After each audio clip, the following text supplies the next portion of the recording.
Hey, this is Matthew Ricks, and today on the Music Business Newsletter, we got an email from an artist who wants to know if he should fire his manager. And this is a crazy story. But before we get started, if you have a question on the music industry that you'd like for me to answer, just go to MatthewRicks.com, click submit your question, give me as many details as possible, and we will answer it here on the channel. Now for the email. He says, "Hey, Matthew, I've been following you for a while, and your advice is one of the few that actually feels grounded in reality. Been listening to the Matrix Minute for a while now, and thank you. So I figured I'd reach out with something that's been eating at me." Y'all been carrying this for a while. He says, "For a general background, I'm 29, based in Hotlanta, Georgia, and I've been working with a manager for about 2 years. When we first started working together, things actually felt hopeful. They reached out to me after seeing one of my videos and said all the right things and seemed genuinely excited about my music."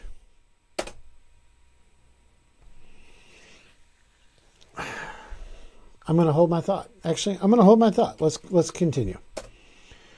"They had contacts, a decent Rolodex of people in the indie scene." Dude, it's 2026. Who's still using the term Rolodex? Anyways, I digress. "And talked confidently about helping me build momentum." So far, so good. They got contacts. They're passionate about your music. They saw your video. Now, you don't say where they saw your video. Do they see it on TikTok, YouTube, Instagram? But they saw it. They reached out. They made you excited for the conversation. So far, so good, right? But wait. He says, "At first, I thought it was legit. We played a handful of shows together. They introduced me to a few people who seemed like they could lead somewhere. Booking agents, a smaller label that did sync licensing, and a videographer who said they could help with the visuals and that sort of thing." So you got a manager who has an extensive Rolodex in 2026.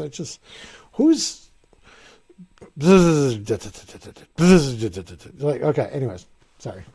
Rolodex, man. Okay. You're only 29 and you're using the term Rolodex. So, okay. So they introduced you to some people, some booking agents, a smaller label that does sync licensing, and a videographer. But you told me they had this huge Rolodex. That's my Rolodex impression. It sucks, but you get the gist. So he says, "I was optimistic, I guess." Well, yeah. You don't tell me what happened with the booking agent or the small record label, and how small are we talking? Sometimes I feel like artists sign these record deals and all they did was just sign away a bunch of their rights so that somebody else could release their music on TuneCore or DistroKid. But anyways, another time, another place, we'll talk about that. He says, "But over time, and I mean slowly over the last 18 months, it all started feeling like smoke and mirrors." What happened to the massive Rolodex? "Here's what's frustrating. Promises that never happened. We talked about getting my music in front of actual decision makers. And every time it feels like I'm paying for introductions that never materialize." So I don't really know what you mean by you're paying for... So are you paying for the dinners? Are you paying them a monthly retainer to go get the decision makers for you? You don't tell us. He says, a few email chains fizzled after one reply. "Dear Bob at Bob's record label, I want to introduce you to this Bob from Atlanta who's an artist." Sounds good. And then that's where it just kind of just crash and burns. He says, a couple of people introduced me once, and then nothing after. A couple of people introduced me once, and then nothing after. So the manager introduced you to a couple of people once? I don't know. And then nothing. He says, "I've slept on couches, driven hours, played shows that were supposed to be stepping stones, and none of it led to anything actionable. No real strategy." So a thing that is very common with young managers or people who are trying to get into the music industry. They might not be young in age, but they might be young in experience. And then you got a young artist. Is they don't know what to do. So they're hoping that you can also help bridge their lack of contacts. So they put you out on a ton of shows and they're hoping that it sticks. So if you're in Atlanta, they might have you drive to Nashville. They might have you go to New York City, hoping that you bump into somebody that can help them with their own connections as well. I'm not saying that's what's happening here, but that is usually pretty typical. As a young artist, yeah, you do got to play a lot of shows.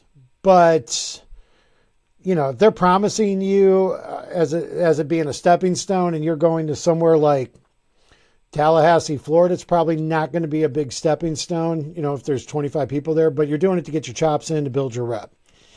He says, every time I ask for a plan, like, quote, what are we actively doing this month to grow my audience? I get a vague answer about building relationships or we'll see what comes next. Well, the building relationships sounds like they might be listening to yours truly.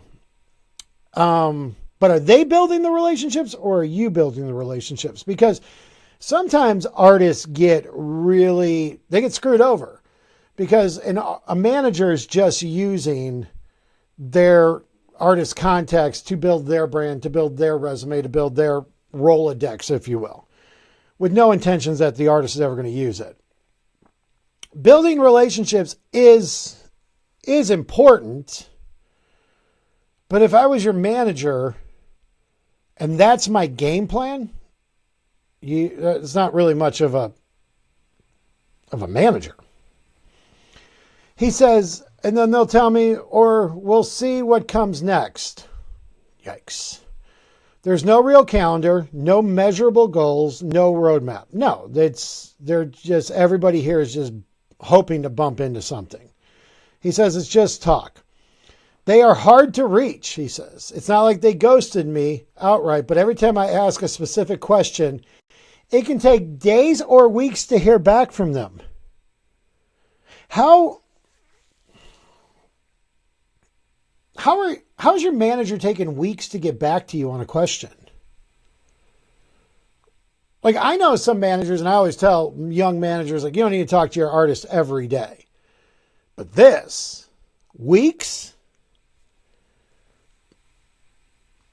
I mean, do they have, how many, okay, so we don't know how many artists this management company has. They could make the mistake that a lot of young managers make where they're just signing everybody. They got 57 artists and they're just spread too thin because everybody's doing nothing and they're trying to build something from everybody instead of focusing on one or two artists. But to have a manager take weeks to get back to you on a question, I mean, unless it's like one where we got to go talk to people and get lawyers and all of that, if it's a basic question, they're taking weeks to get back to you. Yikes. He says, and when they do respond, it's usually something like, I'll circle back soon with updates. Oh, they don't have anything. They don't have anything for you. So, they're most likely, if I was guessing here, because I don't know all the details and I don't see the email, they don't have an answer for you. So then they play the we're really busy card. It's like a woman. You ever, for my dudes out there, you ever try to like build rapport with a woman who's like the busiest person in the world? It's just that they're not interested. They don't know what to say to tell you to piss off. Same things here. They don't know what to say to you with your questions, so they play the busy game, and then they'll say, oh, we'll circle back to you soon with updates. And he says the updates never happen. Yeah, because they don't know what they're doing.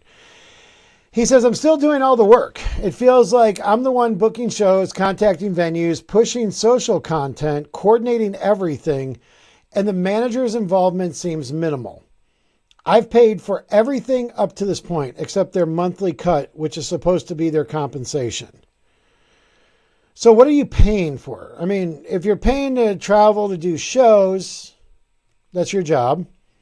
If you're paying for a videographer, that's your job. If you're paying to go to the studio, that's your job. You said I paid for everything up to this point except their monthly cut. So their percentages? Please tell me you're not paying a retainer to these guys. So I mean, you don't have a record label, so you're paying everything out of pocket. That's pretty standard right there. It's not the manager's job to pay that unless they own, a part of the brand or whatever. Or unless they told you that they were going to get it for free. If you sign with us, we'll get it for free, or we're going to help, compensate or whatever. But typically, you're going to have to pay, you're going to have to foot it yourself until you get a label or whatever. He says, and honestly, I don't feel like I'm getting any value that matches what I'm giving. The reason why I haven't fired them yet is partly because I'm scared of being alone in this industry. Okay, so you said you're using plural here. You haven't fired them. So there's more than one guy that's not getting back to you? Okay. Well, and what you're experiencing is what a lot of artists experience with a bad record deal, a bad manager, bad booking is like, well, if I fire them, what if? But right now you're locked in with somebody who's not doing anything and they're taking weeks to get back to you.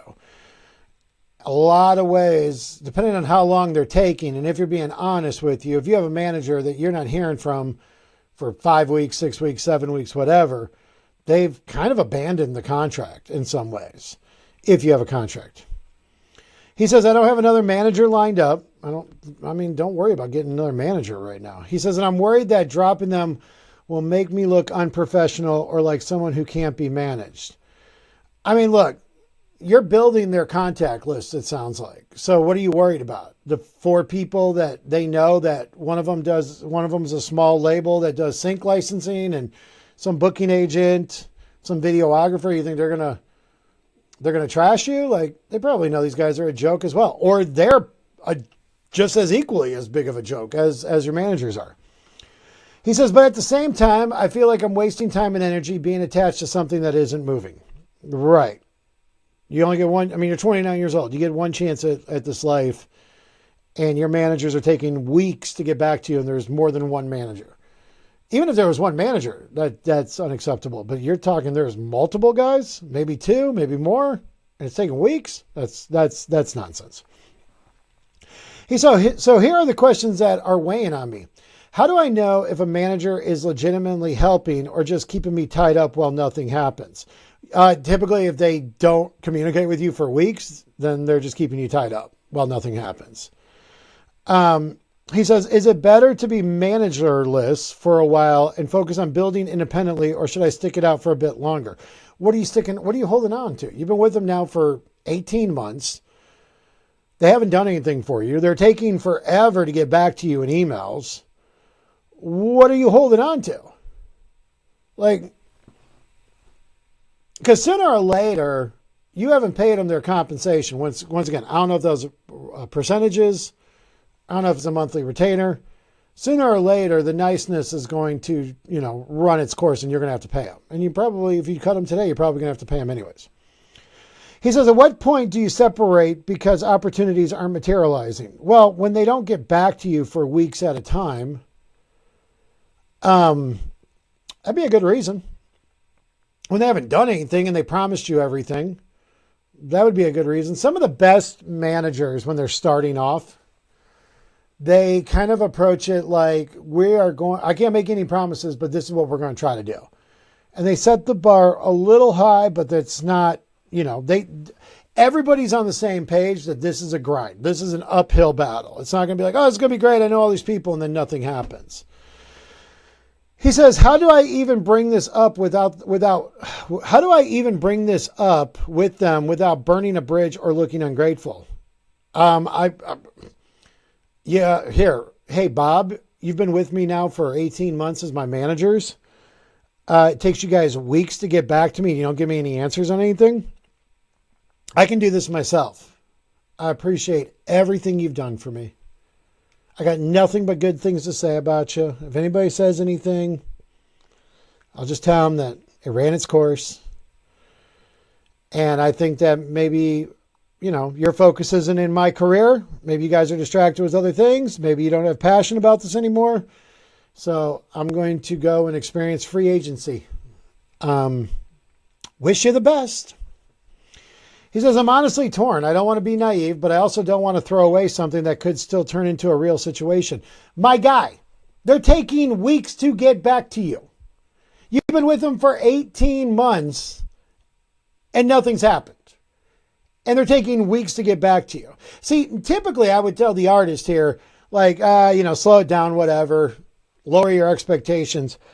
But when you got somebody who's taking weeks to get back to you, now I don't know if look, if it's 2 weeks and then their answer is we'll circle back soon and then you get nothing, I don't care if it's 2 weeks, 6 weeks, 8 weeks, like that's too long. It's just what it is. He says, I'm just tired of feeling like I'm spinning wheels and not getting a straight answer because they don't have anything to tell you. So they're just kind of like, well, we'll get back to you. And that's that. He says, thanks for reading this. I appreciate any perspective you have, Bob. Well, Bob, I would basically, people only treat you the way that you allow them to. You have managers who are supposed to be in charge of your career. They are supposed to be the gatekeepers of your career. If they promised you the moon and they haven't delivered squat and they're taking weeks to get back to you, you've given them 18 months and they didn't make good on their word. You've given them 18 months and they're taking weeks to get back to you. You've given them 18 months and you met a small record label that does sync licensing, which I don't even know why that, okay. You don't even tell me if they did anything with the sync licensing. You didn't tell me what your monthly listeners are, what they were when you started versus now. But I'm going to tell you this right now, from the information you gave me, a manager taking weeks to get back to you and then says, we're going to circle back around soon to this. It's not a legit manager. It's not worth your time. So I'd break up with them and stay indie. And next manager you get, see what their track record is. If they work with another artist, see what those numbers are. Investigate it. You know what? You know how many people get married to terrible matches, terrible people, because they don't want to be alone? This is what you are. It's okay to be alone. It's okay for you not to have a manager and for you just to work your butt off and wait for the right manager to come. But next time, look for a manager who doesn't have a Rolodex. They have it all digitally. Okay? Anyways, thanks for the email. If you have a question on the music industry that you'd like for me to answer, just go to MatthewRicks.com, click submit your question, give me as many details as possible, and we'll answer it here on the channel. I am Matthew Ricks, and until next time, I will talk to you later.